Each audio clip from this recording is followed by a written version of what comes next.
Hey, Eastside Health Kids, Eckert here again. Hope you guys are all doing well.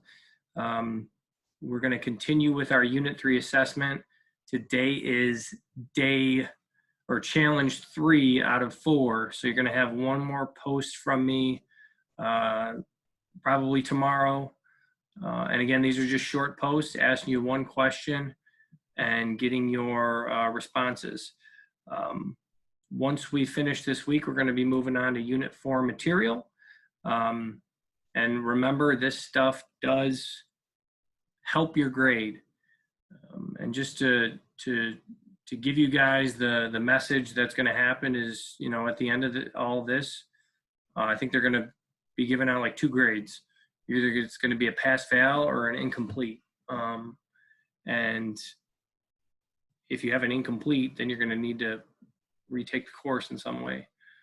So I don't want to see anyone do that. I want you guys to pass health, and one of the ways to do that is getting the work done from home. So get right into the next challenge. I'm going to share my screen like I always do. I'm going to go into our next challenge, and that is challenge 3. If you look, the first question is, your brother or sister wants to make responsible sexual choices and know about the consequences of becoming sexually active. So you have to use what you've learned to describe at least 3 negative consequences of becoming sexually active. So you have to, so think about it this way. You're explaining to someone you really care about. Could be brother, sister, could be a best friend, right? You're explaining to them some of the bad things that could happen if they decide to become sexually active. What are those negative things, right? There are good things about becoming sexually active. It's not my job as an educator to tell you, oh, this is terrible, never do this, right? But we're going to talk about educating your friend with the knowledge that you learn in class of the things that could hurt them, right? Because being sexually active is a big decision, and with that decision comes responsibility, right? So you're going to give me at least 3 negative consequences of becoming sexually active. Notice there's a 4th line. If you have 4, give me 4, because if you do poorly on one of these, I can give you an extra point up here, right? So if you know 4 negative consequences, put 4, but you got to come up with at least 3, right? Next part, explain the choices your brother or sister has about being sexually active, and give at least 2 examples of what it means to be sexually responsible around each choice. So, a little different. I'm asking you to tell me consequences up here of being sexually active.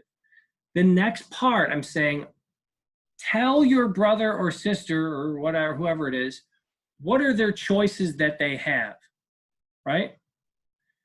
There's pretty much a few choices that they could come up with from deciding whether or not to be sexually active. 1, they decide to become sexually active. 2, they do not, right? Put those down and tell me how they can be responsible with that choice, right? So if they decide to become sexually active, tell me how they can be responsible. If they decide not to become sexually active, tell me why that's responsible, and tell me what it means to wait, right? And then there's another part of this, and I think it's a little redundant, so I'm going to get rid of it. Look at that. You're welcome. So here you go. 2 parts. Fill out those 2 parts and get it to me. Again, make sure when you're in the Google Classroom assignment that you are turning in the work and not just doing it and closing out. Make sure you turn it into me. That way I get a notification in my email that you turned in the work. I go into the work, I grade it, done. Okay, hope you guys are all doing well. And that's it. Talk to you guys later. Bye.